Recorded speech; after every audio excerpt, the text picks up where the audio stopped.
नमस्कार, city centre में स्वागत है आपका। मैं हूं अमृत तिवारी। अहम खबर श्योपुर से, जहां जिला अस्पताल में सुविधाएं बदहाल है। गर्भवती को 12 घंटे तक नहीं मिली एम्बुलेंस। जिला अस्पताल से गर्भवती को रेफर किया गया था। मौके पर पहुंची एम्बुलेंस का टायर फट गया। श्योपुर के जिला अस्पताल में स्वास्थ्य सुविधाएं बदहाल है और इसकी बानगी ये खबर है। यहां एक गर्भवती महिला की तबीयत बिगड़ने पर उसे हायर सेंटर रेफर किया गया, लेकिन 12 घंटे के इंतजार के बाद भी गर्भवती को एम्बुलेंस नहीं मिल पाई, जिसके बाद महिला के परिजनों ने बीजेपी के पूर्व जिला अध्यक्ष से शिकायत की, जो अस्पताल पहुंचे। इसके बाद मौके पर एम्बुलेंस पहुंची, लेकिन इस एम्बुलेंस का टायर फटा था और इस वजह से महिला की हालत बिगड़ रही थी। दूसरी तरफ उसे बीजेपी के पूर्व जिला अध्यक्ष ने स्वास्थ्य मंत्री राजेंद्र शुक्ला को इस मामले में शिकायत भी की, लेकिन अब समझे स्थिति क्या है।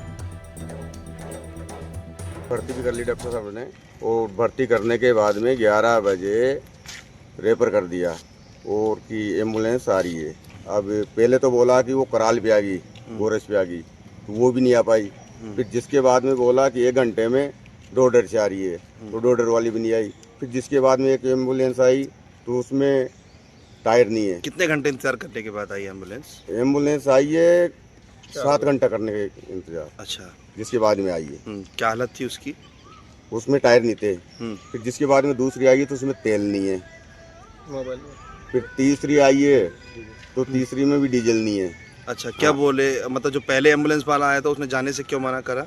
कि मेरी में टायर नहीं है, कि स्टेपनी नहीं है। तो हमारे सिविल सर्जन को बात की और उनसे बात करने के बाद जब वो आई एम्बुलेंस तो पता चला कि उसके टायर नहीं है। किसी की स्थिति है कि डीजल नहीं है। इनका कहना है कि उसकी ओटीपी जो हमें भारत वाले पेट्रोल पंप से लेंगे, उसकी ओटीपी हमें भोपाल से मिलेगी। वास्तव में ये सब चिंता का विषय है। सीरियस पेशेंट है, उसकी जान के एक व्यक्ति के जान का सवाल है और सरकार चाहती है कि सुविधाएं नीचे तक हम गरीब लोगों को दें, लेकिन इसके बाद भी एक मिली भगत के कारण, और मैं तो कहूँगा कि जिला अस्पताल के लोगों की भी इसमें मिली भगत है। ये क्यों नहीं उसकी शिकायत करते हैं कि उसको पेमेंट हो रहा है, वो प्राइवेट कंपनी का एक व्यक्ति पैसे लेता है सुविधाओं के नाम पर और लोगों को सुविधाएं नहीं मिलती है। इस प्रकार की स्थिति बहुत ही गंभीर चिंता का विषय है। मैं इस विषय में कलेक्टर साहब से भी बात करूंगा और माननीय मुख्यमंत्री जी को भी इस विषय में अवगत कराऊंगा। एम्बुलेंस ग्वालियर गई थी, कुछ कोटा भी गई थी, और इस कारण जो है एम्बुलेंस की उपलब्धता न होने के कारण रघुनाथपुर से उसने एम्बुलेंस का जो कोऑर्डिनेटर है उसने एम्बुलेंस बुलाई थी। उसमें एक एम्बुलेंस का टायर, एक तो वहाँ से आने में थोड़ा सा टाइम लग गया और दूसरा उसका टायर पंचर हो गया था। इस कारण ने विलम्ब हुआ। तो हमने एम्बुलेंस के कोऑर्डिनेटर को अवगत करा दिया गया है कि आप अपनी कंपनी से बात करके और इसकी एम्बुलेंस की व्यवस्थाओं को दुरुस्त कराएं। सहयोगी अजय राठौर हमारे साथ जुड़े हुए हैं अपडेट्स के साथ। अजय, सत्ताधारी पार्टी के नेताओं के इन्वॉल्वमेंट के बाद भी अगर एम्बुलेंस की सुविधा नहीं मिल पाती है तो यह सबके लिए चिंता का सबब है।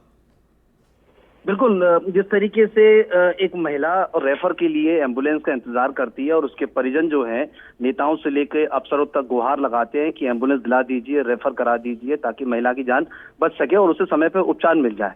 तो वहीं दूसरी तस्वीर ये है कि स्वास्थ्य सुविधाओं का जिस तरीके से दावा किया जाता है उसकी तस्वीर खुद एम्बुलेंस के जो स्वास्थ्य सुविधाएं हैं उन्होंने खोल दी है, या कहें कि स्वास्थ्य सुविधाएं जो है मजाक बन गई हैं। और लगभग 12 घंटे के इंतजार के बाद जो महिला है उसको रेफर के लिए एम्बुलेंस मिलती है। तो वहीं दूसरी तरफ अगर देखें तो बीजेपी के जो नेता हैं जब पहुंचते हैं अफसरों को फोन लगाते हैं देर सुबह से ही, उसके बाद कहीं ना कहीं अफसर जो हैं वो एम्बुलेंस की व्यवस्था करते हैं। और जैसा कि जो महिला के परिजन है उन्होंने बताया था कि वो लगभग 6 बजे से लेकर रात तक इंतजार करते रहे, 11 बजे तक डॉक्टरों से गुहार लगाते रहे, लेकिन उसके बाद एम्बुलेंस नहीं आई। डॉक्टरों का सिर्फ यही कहना था कि उनकी एम्बुलेंस कोऑर्डिनेटर से बात हुई है, बहुत जल्दी पहुंच जाएगी। लेकिन सुबह 6 बजे जब नेताओं ने कहा तो उसके बाद कहीं ना कहीं ये तस्वीर साफ हो जाती है कि जो एम्बुलेंस देर रात में पहुंची थी, किसी का टायर खराब था, किसी में डीजल नहीं था, तो कोई अन्य जो खटारा एम्बुलेंस थी वो नजर आई। ऐसे में परिवार जो है वो अपनी बेटी को ले जाने में असमर्थ हुआ। लेकिन जब बीजेपी नेताओं ने बड़े स्तर से बात की, खुद पूर्व जिला अध्यक्ष सुरेंद्र जाट हैं, उन्होंने खुद कोऑर्डिनेटर की गलती बताई है और पूरे मामले को मुख्यमंत्री और खुद राजेंद्र शुक्ल जो स्वास्थ्य मंत्री हैं उन तक पहुंचाने की बात की है। जी बिल्कुल। अच्छा, जरा स्वास्थ्य सुविधाओं का हाल बताएं, क्या कुछ वहां पर आम लोगों के सामने चुनौती है? क्योंकि ये जो खबर हम देख रहे हैं, यहाँ पर तो पॉलिटिकल पैरवी के बाद भी स्थिति बेहतर नहीं हो पाई है। जो बेस्ट सॉल्यूशन होता है किसी के पास कि वह सत्ताधारी पार्टी के पास जाए, यहाँ तो बड़े बड़े नेताओं के इन्वॉल्वमेंट है, फिर भी तस्वीरें बेहतर नहीं है। तो आम लोगों का क्या?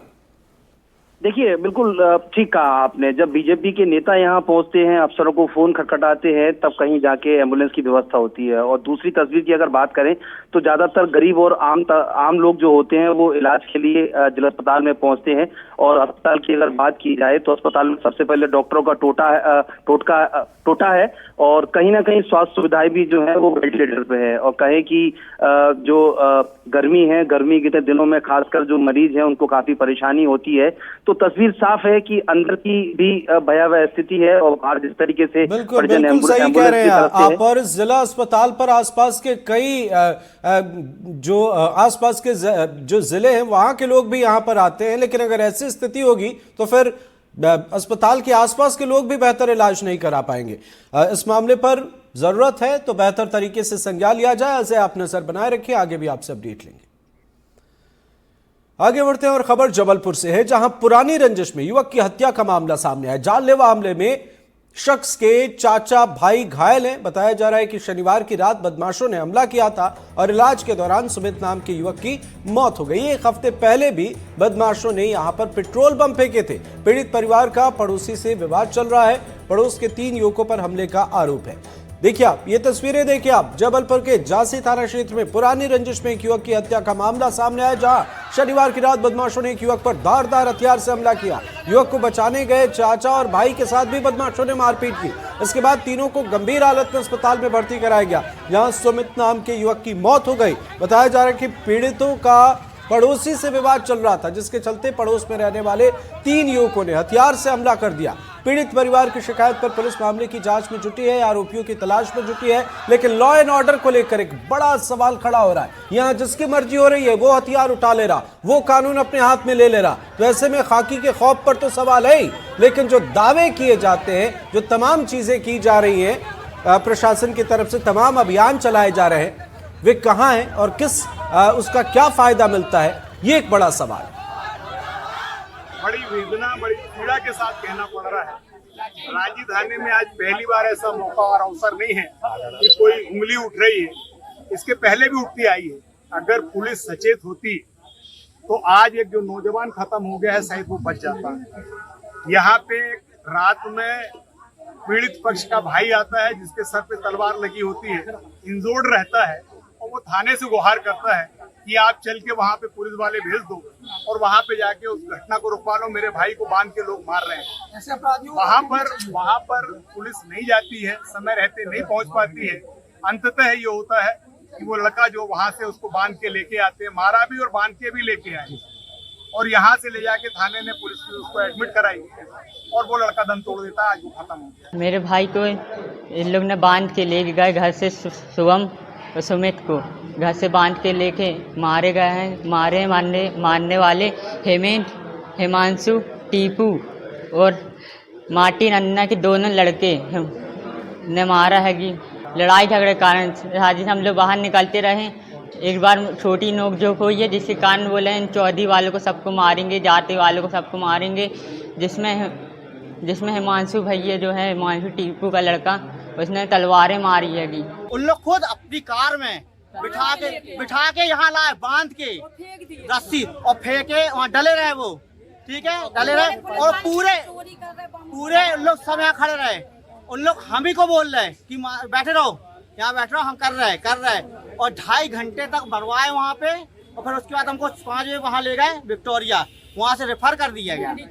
फिर मेडिकल में वो वहाँ मैडम है, जो मैडम तक ढंग से नहीं बात कर रही। दुबे सर वहाँ बैठे रहे कपड़े, वो बोलते हैं कि नॉर्मल बनवाओ, सुनील दुबे नॉर्मल रिपोर्ट बनवाओ। फिर वहाँ से गए, वहाँ पे गया, वो सीरियस हो गया और उसके बाद कुछ देर बाद वो खत्म ही हो गया। 2 पक्षों के बीच में मारपीट हुई थी सर्रा पीपर में।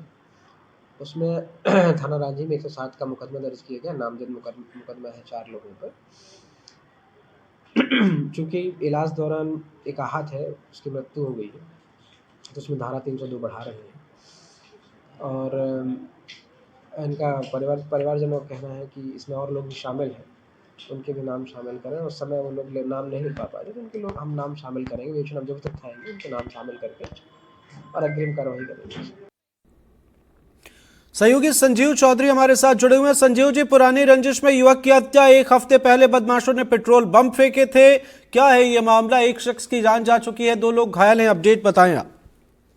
ये बहुत चिंताजनक बात है कि पुलिस की कानून व्यवस्था की ये स्थिति है कि हफ्ते भर पहले जब बम फेंके गए थे तब भी उन्होंने कंप्लेंट की थी और उसके बाद उनके हौसले इतने बढ़ गए कि वो घर आते हैं रात को, घर से उठाकर बांध कर ले जाते हैं। चाचा और भाई ने जब बचाने की कोशिश की तो उनको मारा जाता है। जैसा कि अभी भाई बता भी रहा था कि वो जब भागते हुए थाने पहुंचा, उसके सिर पर चोट थी, उसके बाद भी जो क्विक रिस्पांस होता है किसी भी घटना के बाद पुलिस का एक्शन होता है वो इतना क्विक नहीं था कि इसकी जान बचाई जा सकती। और लगातार इस तरह की घटनाएं हो रही हैं। आज थाने का घेराव किया गया था, उनका कहना यही है कि जो लोग आरोपी हैं, जो नामजद हैं, जो पहचान किए जा चुके हैं, अभी तक उनकी भी कोई गिरफ्तारी नहीं हुई और जो एक की मौत हो गई है, 2 गंभीर रूप से घायल है। तो कानून व्यवस्था तो ये सब प्रश्न चिन्ह है कि जब पहले एक हफ्ते पहले घटना हो चुकी थी, अगर उस पर कोई मामला दर्ज किया जाता या किसी तरीके की उसके साथ कोई पुलिस कार्रवाई की जाती तो शायद ये घटना ना होती है। बिल्कुल सही आपने कहा, लॉ एंड ऑर्डर पर एक बड़ा सवाल है और पुलिस की कार्यप्रणाली पर भी एक बड़ा सवाल है। यहाँ जिसकी मर्जी वो हथियार उठा ले रहा है, जिसकी मर्जी वो कानून तोड़ दे रहा है, तो प्रशासन को ऐसे मामलों पर गंभीरता दिखाने की जरूरत है। बहुत बहुत शुक्रिया संजीव जी इन तमाम अपडेट्स के लिए। आगे और ये तस्वीरें हम आपको दिखा रहे हैं, जबलपुर के इलाज के दौरान एक शख्स की मौत हो गई है, उस पर बदमाशों ने हमला बोला था, आपसी रंजिश का यह मामला, और 1 हफ्ते पहले भी पेट्रोल बम फेंके थे। आगे बढ़ते हैं, धमतरी में एनएसयूआई कार्यकर्ताओं ने प्रदर्शन किया। एनएसयूआई छात्रों का कहना है कि सरकार ने प्रदेश में 4000 स्कूलों को बंद करने का फैसला लिया है, जिसके विरोध में प्रदर्शन किया जा रहा है। स्कूल के सामने खड़े होकर छात्रों ने हाथों में बैनर लिया। कार्यकर्ताओं ने 2 छोटे बच्चों को स्कूल यूनिफॉर्म में तख्तियां थमाई और प्रदर्शन की तस्वीरें यहां से निकलकर सामने आई। धमतरी की तस्वीरें देखिए।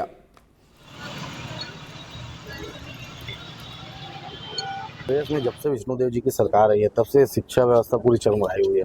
अभी कुछ दिन पहले एक रिपोर्ट के माध्यम से पता चला कि 4000 स्कूलें बंद होने वाली, मर्ज होने वाली है। और विष्णुदेव सरकार कुछ दिन पहले ये आदेश जारी करते कि 67 नए भट्टे खुलने वाले हैं। मैं विष्णुदेव साय जी से पूछना चाहता हूँ, क्या कई भट्टियों में तो माल ज्यादा बिकता नहीं है, व्यापार ज्यादा अच्छा होता नहीं, आपने कभी ऐसा प्रयास किया कि भट्टी को बंद कर दें? ऐसा उन्होंने नहीं किया। उनको शराब बेचनी है और शिक्षा को बंद करनी, उनकी मंशा स्पष्ट होती है। इसके विरोध में एनएसयूआई सांकेतिक प्रदर्शन करते हुए आज स्कूल में तालाबंदी करके यह दिखाने का प्रयास कर रहा था कि आप कुछ दिन बाद बच्चे इस स्थिति में आ जाएंगे कि उनको स्कूल में ताला बंद रहेगा और बाहर बैठे रहेंगे। आगे बढ़ते हैं, बिलासपुर हाईकोर्ट ने बड़ा फैसला सुनाते हुए कहा है कि अडल्ट्री में रहने वाली महिला भरण पोषण की हकदार नहीं है। हाईकोर्ट ने पति के पक्ष में फैसला सुनाया है।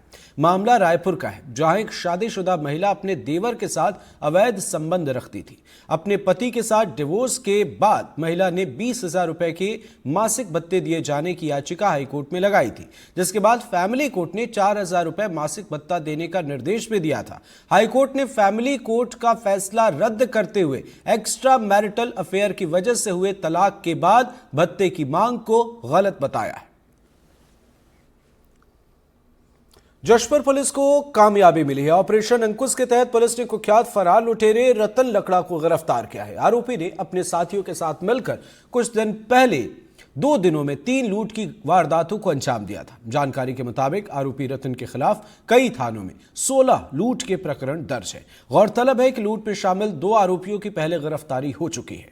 आरोपी के खिलाफ बीएनएस की धाराओं में मामला दर्ज किया गया। शहडोल में डॉक्टर पुलिस विवाद के बाद से डॉक्टर लामबंद हो गए हैं। डॉक्टरों का प्रतिनिधिमंडल एसपी के पास पहुंचा और मामले की निष्पक्षता से जांच की मांग की। डॉक्टरों ने मांग पूरी नहीं होने पर कड़े कदम उठाने की बात कही है। वहीं एनडीटीवी ने मामले पर एसपी से बातचीत की। एसपी ने कहा कि एएसपी को जांच का जिम्मा सौंप दिया गया है। साथ ही मौके पर मौजूद एएसआई को लाइन अटैच किया गया है। डॉक्टरों की मारपीट के मामले में आज डॉक्टरों ने आकर पुलिस अधीक्षक को एक ज्ञापन दिया और निष्पक्ष जांच की मांग की। साथ ही एक कमेटी बना के जांच करने की भी मांग की है। चलिए हम डॉक्टरों के साथ, हमारे सब डॉक्टरों के एसोसिएशन के लोग हैं, हम इन्हीं से चर्चा करते हैं। डॉक्टर साहब, क्या क्या मांगे रखी गई थी? उनके सामने हम लोगों ने टाइम लेके मिले और काफ़ी देर तक बातें हुई। उसमें हम लोगों की एक ही मांग थी कि एक तो ये नहीं समझ पा रहे थे कि डॉक्टर कहा, उसने पहले कहा कि बाद में वीडियो के, एक तो ये थोड़ा सा हम लोग नहीं समझ पाए। दूसरा ये था कि इतना अमानवीय ढंग से तो ही नहीं मारना था जिसको कि उन्होंने वो किया, स्वीकार किया। अब हमारा प्रशासन से, शासन से सबसे यही निवेदन है कि इसमें जल्दी कार्रवाई शुरू करें, सिर्फ जांच बिठाएं और जो भी हो निर्णय लीजिए। अभी तक जांच कोई खास नहीं हुई है, अभी तक जहाँ तक मुझे मालूम। अच्छा, अब क्या क्या कार्रवाई चाहते हैं आप? हम लोग यही चाहते हैं कि उसको जो संबंधित पुलिसकर्मी हैं उनको सबको दंडित किया जाए और तभी हमारी कार्रवाई पूरी होती है। अच्छा, ये बात देखने में आई कि डॉक्टर की तरफ से भी आज तक FIR लॉन्च नहीं हुई है, इस पर क्या कहना है? नहीं, ये थोड़ा सा हम इसमें अपोज कर रहे हैं इसको। डॉक्टर की मिसेज द्विवेदी ने ऑनलाइन उसी समय रिपोर्ट कर दिया था। ये हमने अभी SP साहब को आके भी इनका ये बयान था कि साहब वो उसको FIR नहीं लॉन्च हुई है, दुर्घटना हम आज भी बोल रहे थे। हमारे साथ डॉक्टर रोहित दुबे भी हैं, चलिए हम इनसे बात करते हैं। क्या क्या मुख्य मांगे हैं? हमारी मुख्य मांगे यही है कि हम निष्पक्ष जांच चाहते हैं। अगर प्रोवोकेशन हमारे डॉक्टर की तरफ से है तो आप उस पर कार्रवाई करिए, लेकिन अगर उसके तुलना में बहुत ज्यादा एक्शन पुलिस द्वारा लिया गया है तो उन पर भी कार्रवाई होनी चाहिए। और हमारा यही मानना है कि प्रोवोकेशन के हिसाब से कार्रवाई बहुत ज्यादा सीवियर हुई है, मारपीट बहुत ज्यादा हुई है। आप भी एक सीनियर डॉक्टर हैं, काफी सालों से आप यहाँ पर चिकित्सा कर रहे हैं, आपका क्या कहना पूरे मामले पर? पूरे मामले में जैसा दिख रहा है कि किसी भी डॉक्टर को इतना पीटना, माने एक जनरल पब्लिक को भी इतना पीट दिया बिना किसी के और लाकअप में डालना, ये अच्छा नहीं। पूरी निष्पक्ष जांच होना चाहिए इसकी। डॉक्टरों का ये कहना है कि जो भी आज पुलिस अधीक्षक से उन्होंने मिलकर सबसे पहले ये मांग की कि इसमें एक निष्पक्ष कमेटी बना के जांच करनी चाहिए और जो भी सारे बिंदु हैं, चाहे वो FIR से संबंधित हो, चाहे वो जांच से संबंधित, चाहे मेडिकल जो है दोबारा मेडिकल होना चाहिए, सीनियर डॉक्टर की देखरेख में मेडिकल होना चाहिए और जल्द ही जल्द इस मामले पे जो भी दोषी पुलिसकर्मी है उन पर सख्त कार्रवाई होनी चाहिए। अगर ऐसा नहीं होता तो डॉक्टर अगला कदम उठाने को तैयार रहेंगे। शहडोल से NDTV के लिए विनय तिवारी। अब ग्वालियर में बरसों बाद सड़कों पर सरकारी बसें दौड़ती हुई नजर आएंगी क्योंकि शहरी विकास मंत्रालय ने यहां 10 रूट्स पर 60 PME बसों को मंजूरी दे दी है।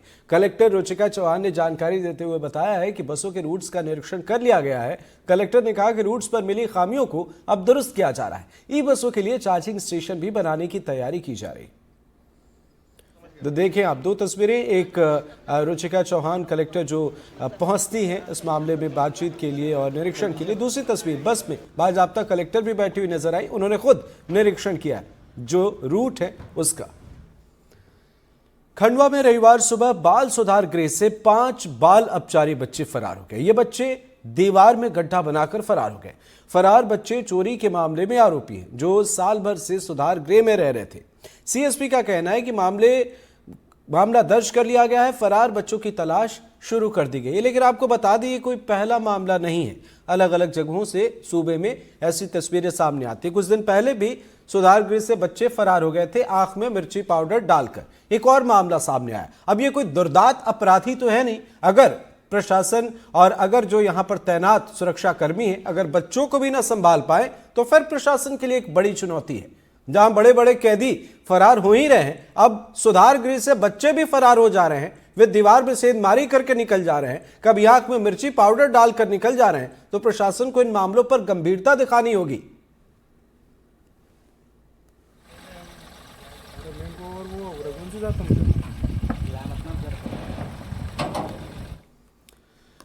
राजधानी भोपाल के बाग सिमनिया इलाके में शराब दुकानदार की मनमर्जी सामने आई है। शराब दुकानदार ने आवंटित दुकान के बाहर एक काउंटर बना दिया है। आरोप है कि यह कब्जा PHA विभाग की जमीन पर किया गया है। अब इलाके के रहवासी शराब दुकानदार की मनमर्जी से परेशान हैं, विरोध कर रहे हैं।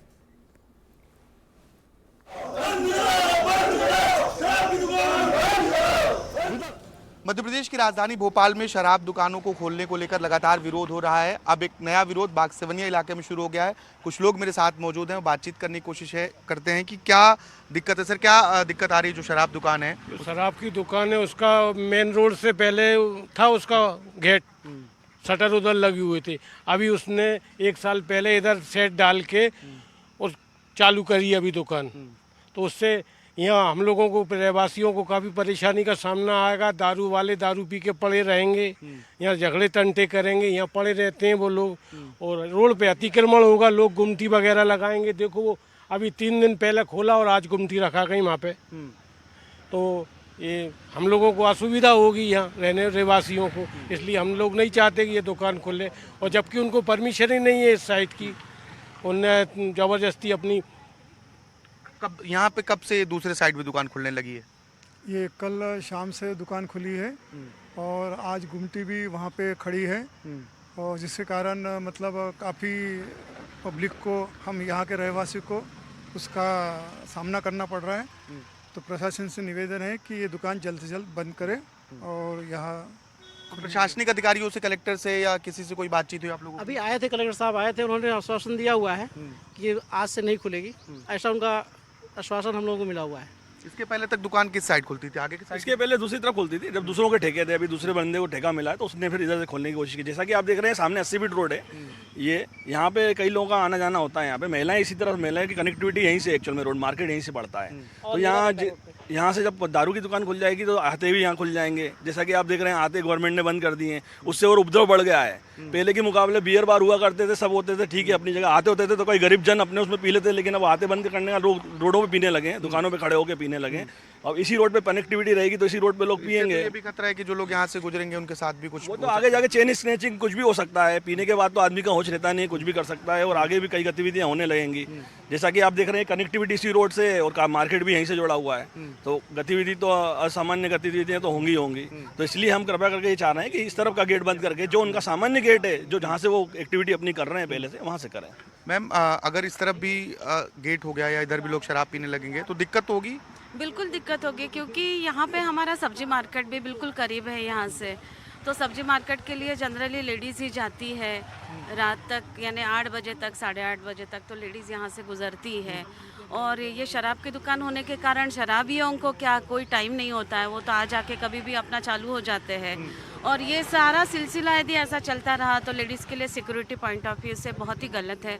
और यहाँ हमारे स्कूल के बच्चे भी आते हैं, कॉलेज की लड़कियाँ भी आती है रात, और यहाँ पे स्ट्रीट लाइट भी नहीं है। तो स्ट्रीट लाइट नहीं होने के कारण ज़रा ही अंधेरा होता है, तो सिक्योरिटी पॉइंट से तो बहुत ही गलत है।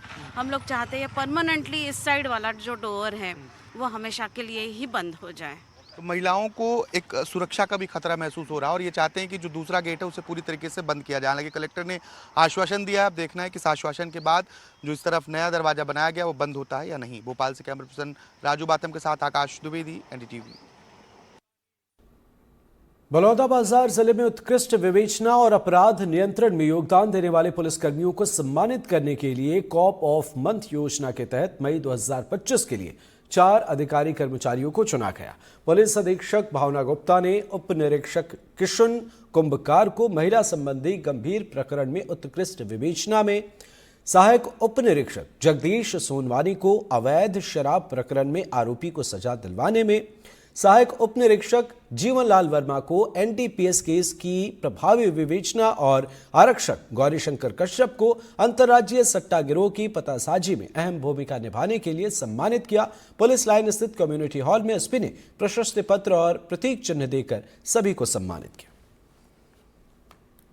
हमारे डिस्ट्रिक्ट में कॉप ऑफ द मंथ एक जो प्रणाली है वो भी स्टार्ट की गई है, जिसके तहत में हर महीने जो विवेचक उत्कृष्ट विवेचना करते हैं, उत्कृष्ट कार्य करते हैं, उनको सम्मानित किए जाने की परियोजना है, जिसके माध्यम से प्रेरणा स्वरूप बाकी सभी आईओएस को भी इसमें प्रेरणा मिले और एक हेल्दी कंपटीशन विभाग में बना रहे। इस महीने हमारे कुछ विवेचक जिनके उत्कृष्ट विवेचना से अपराधों में एनडीपीएस, आबकारी, पॉक्सो एक्ट के संगीन अपराधों में फाइनली कन्विक्शन हुआ है, उनको कॉप ऑफ द मंथ जो है 4 हमारे विवेचकों को सम्मानित पुरस्कृत किया गया। बुरहानपुर में हत्या का मामला सामने आया है। रामाखेड़ा गांव में जमीन विवाद में भाई पर अपने बड़े भाई और भाभी की हत्या का आरोप लगा है। बताया जा रहा है कि जमीन को लेकर भाइयों के बीच विवाद हुआ और युवक ने भाई और भाभी पर हमला कर मौत के घाट उतार दिया। सूचना पर पहुंचे परिजन दोनों को अस्पताल लेकर पहुंचे, जहां डॉक्टर ने दोनों को मृत घोषित कर दिया। वारदात के बाद से युवक फरार है। पुलिस युवक की तलाश में जुटी है। रामाखेड़ा से सूचना प्राप्त हुई है कि एक पति पत्नी को किसी अज्ञात लोगों के द्वारा मार दिया गया है। इसी सूचना पर वहां पर पहुंचे एसएसपी टीम फिंगरप्रिंट श्रीमान एसडीपी महोदय सभी उपस्थित हुए। वहां पर इसकी बारीकी से जांच की जा रही है, क्योंकि इनका जो घर है मृतक जो भांगड़ा है और जेबाबाई है, इनका दोनों का घर रामाखेड़ा गाँव में खेत में बना हुआ है। इनका जो पुत्र था ये कल फ़ोन लगा रहा था सुबह से, परंतु उनके द्वारा फ़ोन नहीं उठा रहा था। तो जिस पर दोपहर में उन्होंने खेत पड़ोसी को भेजा कि घर पे जाके देख ले कि मम्मी पापा फ़ोन क्यों नहीं उठा रहे। जिस पर वो वहाँ पर पहुँचे, देखा तो वो मृत अवस्था में पाए गए थे। इसमें जाँच की जा रही है अभी। दुर्ग में 5 साल की मासूम से दुष्कर्म का मामला सामने आया। आरोप नाबालिग रिश्तेदार पर लगा है। रिश्ते में आरोपी और पीड़ित चाची चाचा की भतीजे हैं। जानकारी के मुताबिक आरोपी बहला फुसलाकर पीड़ित को अपने साथ ले गया और उसके साथ दुष्कर्म किया। फिलहाल परिजनों की शिकायत पर पुलिस ने आरोपी को गिरफ्तार कर बाल न्यायालय में पेश किया है। ये थाना सिटी कोतवाली में एक रिपोर्ट प्राप्त हुई है कि जो 5 वर्षीय पीड़िता है बच्ची, उसके साथ दुष्कर्म की घटना हुई है। इस पर से थाना सिटी कोतवाली दुर्ग में अपराध पंजीबद्ध किया गया है और प्रकरण को विवेचना में लिया जाकर जो इस प्रकरण में आरोपी है, जो अपचारी बालक है विधि से संघर्षरत, उसको जो बाल न्यायालय है उसमें प्रस्तुत किया गया। देश में कुपोषण एक बड़ी समस्या है। कुपोषण से निपटने के लिए केंद्र सरकार ने अब पोषण अभियान के साथ साथ पोषण ग्राम योजना की भी शुरुआत की है। इसके तहत जो भी गांव पूरी तरह से पोषित होंगे, इन्हें करीब 1 लाख प्रोत्साहन राशि दी जाएगी। इस योजना के तहत बुरहानपुर जिले में पोषण गांव बनाने का कार्य किया जा रहा है, जिसके तहत 6 महीने से 6 साल तक के बच्चों, गर्भवती महिलाओं और कुपोषित बच्चों को आंगनबाड़ियों के माध्यम से पौष्टिक आहार दिया जा रहा है। साथ ही आंगनबाड़ी केंद्रों में बच्चों को खेल खेल में पोषण देने की गतिविधियों का भी आयोजन किया जा रहा है। इन गतिविधियों में खेल, कहानियां सुनाना, खाने को मिलाकर गीत बनाना, ये सब चीज़ें शामिल हैं ताकि बच्चों की खाने के प्रति रुचि जो है वो बेहतर।